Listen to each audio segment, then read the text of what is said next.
Hello everyone, जय माता दी सभी को। कैसे आप लोग माता रानी की कृपा से स्वस्थ होंगे, यही उम्मीद है माता रानी आप लोगों पर हमेशा कृपा दृष्टि बनाए रखे।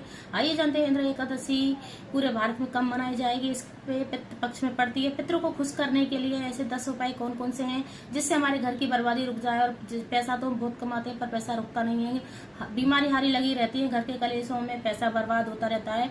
क्योंकि पितृपक्ष में पितृ खुश नहीं होते हैं तो हमें उन चीजों का सामना करना पड़ता है। उनको पक्ष में हमें पितरों को कैसे खुश किया जाता है, आइए जानते हैं। इंदिरा एकादशी पूरे भारत में 17 तारीख को ही मनाई जाएगी और इसमें अब की बार बिल्कुल भी कंफ्यूजन नहीं है। इंदिरा एकादशी 17 तारीख को ही मनाई जाएगी। पितृपक्ष में एकादशी एक ही पड़ती है जो इंदिरा एकादशी होती है, और ये आम एकादशी नहीं होती, बहुत एकादशी प्रभावशाली होती है। ये पितरों को मोक्ष के लिए भी बच्चे व्रत रखते हैं, क्योंकि पितृ हमारी पृथ्वी पे 16 दिन के लिए आते हैं और वो घूमते रहते हैं कि हमारे बच्चे क्या कर रहे हैं, वो देखते रहते हैं। तो पितरों को मोक्ष की प्राप्ति के लिए हम उनके लिए व्रत रख सकते हैं और उनको तर्पण कर सकते हैं। उनको तर्पण किस प्रकार से करना और कैसे करना है, कैसे हमें संकल्प लेना है पितरों के लिए हम एकादशी का व्रत रखते हैं, किस प्रकार से कैसे दिया जलाना है, आइए इसी टॉपिक पर मेरा वीडियो। 10 नियम ऐसे कौन कौन से हैं। सबसे मेन होता है एकादशी के दिन हमें सुबह उठना है।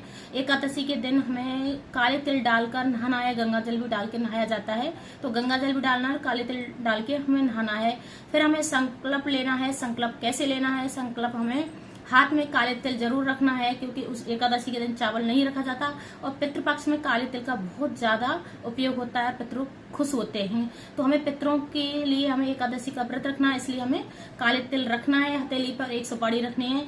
फिर हमें जल लेना है और उनका नाम लेते हुए श्री विष्णु बोलते हुए, अपना नाम गोत्र स्थान बोलते हुए, और मैं पितरों के लिए ये एकादशी समर्पण करती हूँ, उनके संकल्प में ये व्रत में कर रही हूँ। पितरों के लिए हमें ऐसे बोल देना है। फिर हमें जैसे दक्षिण दिशा की तरफ 1 लोटा जल ले लेना है, उसमें कच्चा दूध डालना है, उसमें काले तिल डालने हैं, उसमें दुर्वा डाल लेनी है और तुलसी के पत्ते डाल देने हैं। फिर हमें उनको जल देना है। ये हमारा जो पर्वत होता है, हमें ऐसे तर्पण करना होता है, दक्षिण दिशा की तरफ हमें मुख करना है और हमें जल देना है पितरों को, जिससे वो पितर बहुत खुश होते हैं और उनको सारी कष्टों से मुक्ति मिलती है, वो नरक की योनि में वापस नहीं जाते हैं। तो इसलिए हमें उनको तर्पण करना चाहिए। फिर आता है कि हमें दक्षिण दिशा की तरफ हमें दीपक जलाना है। वैसे दीपक तिल के तेल का ही जलाया जाता है पितृपक्ष में। अगर हमारे पास तिल का तेल नहीं है तो हम सरसों के तेल में भी दीपक जला सकते हैं और उसमें काले तिल डाल दें। दक्षिण दिशा की तरफ फेस करना है, दीपक को हमें जलाना है और शाम के टाइम पे जलाना है। और जब हम कहानी सुनते हैं उस टाइम हमें दोनों तरफ देहरियों पे दीपक जलाना है। और फिर उसके बाद में जो हमारा पानी का जो पात्र होता है, जो हम किचन में भरते हैं या आरओ के पास, हम एक दीपक शाम को जलाना है पितरों के नाम से, कि वो पितरों के नाम से दीपक होता है। जो हमारे घर में कलेश नेगेटिविटी भरी होती है उसको समाप्त होता है और पितृ खुश होते हैं, तो वो पितरों को ही दीपक लगाया जाता है। इस प्रकार से कर सकते हैं। और ऐसा नहीं है कि व्रत पुरुष और महिलाएं दोनों रख सकते हैं, ऐसा नहीं है। महिला जो औरतें होती हैं वो तर्पण नहीं कर सकती हैं, पितरों का कर सकती हैं। जो जेंट्स होते हैं उनको टाइम नहीं मिलता है तो महिला कर सकती हैं। वो मायके के लिए भी संकल्प ले सकती हैं और ससुराल के लिए भी संकल्प ले सकती हैं। अपने पितरों के लिए दोनों ही व्रत रख सकते हैं।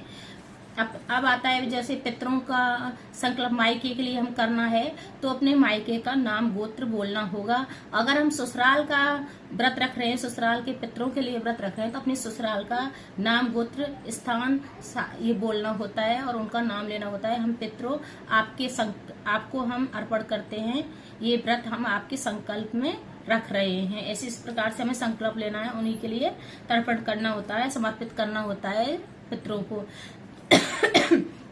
फिर आता है जो गाय को हमें जो 5 पिंडी खिलाते हैं तो आटा लगाना है, उसमें नमक नहीं डालना है और गोल गोल पिंडी बना के उस पर काले तिल डाल के हमें गाय को खिला के आना है। उससे भी हमारा जो पितृ होते हैं वो बहुत खुश होते हैं। तुलसी की पौधा होता है, उसमें वैसे एकादशी के दिन बहुत जगहों पर जल डाला जाता है और उस दिन भी डाल सकते हैं।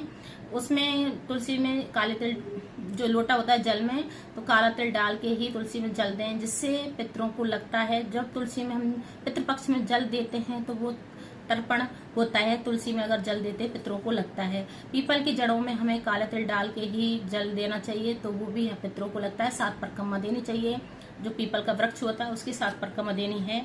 फिर आता है जैसे हमें और ऐसा क्या करना है जिससे हमारे पितृ खुश हो जाएं, तो हमें छोटी छोटी बातों का विशेष ध्यान रखना है अपने पितरों को खुश करने के लिए। और काले तिल का बहुत बड़ा महत्व होता है इसमें, अपने पितरों को खुश करने के लिए। और सबसे मेन होता है कि जैसे अपने पितृ हैं बहुत छोटी छोटी चीजों पे ध्यान रखते हैं कि हमारे बच्चे क्या कर रहे हैं क्या नहीं कर रहे हैं, जिससे हमारे पितृ हमसे खुश हो जाएं। तो हमें दीपक का विशेष ध्यान रखना है। जो भी दान पुण्य करना होता है पितृपक्ष में, काले तिल का दान होता है। सबसे मेन 3-4 जगह होता है, गाय को निकाला जाता है, मंदिर में भी दिया जाता है, और जो पंडित को हम खाना खिलाते हैं उसको भी काले तिल दिए जाते हैं। तो जैसी सामर्थ्य उस हिसाब से आप कर सकते हैं, पर काले तिल का बहुत बड़ा महत्व होता है पितृपक्ष में। अगर मेरी वीडियो अच्छी लगे तो लाइक करें, शेयर करें, कमेंट करें, सब्सक्राइब करें। हर महादेव कमेंट में जरूर लिखें। पितृपक्ष चल रहा है तो भाई ज्यादा से ज्यादा मेहनत करें पितरों को खुश करने के लिए, जिससे हमारे घर की बर्बादी रुके और हमारे घर में खुशहाली का बना रहे। क्योंकि जहाँ पितृ दोष होता है वहां पे हमेशा कलेश और चिक होती रहती है और सारी बीमारियां लगी रहती हैं। सबसे मेन चीज होता है अपना पितृ दोष को हम खुद ही निवारण कर सकते हैं, किसी के पास जाने की जरूरत नहीं होती है। छोटे छोटे उपाय हैं, इनको जरूर कर सकते हैं और इससे हमारे पितृ खुश होते हैं, उनको मोक्ष की प्राप्ति मिलती है। वो फिर उन्हें दोबारा से नरक की योनि में जन्म नहीं लेना पड़ता है और वो हमेशा स्वर्ग के लिए चले जाते हैं, मोक्ष की प्राप्ति के लिए उनको होता है। जय माता दी सभी को।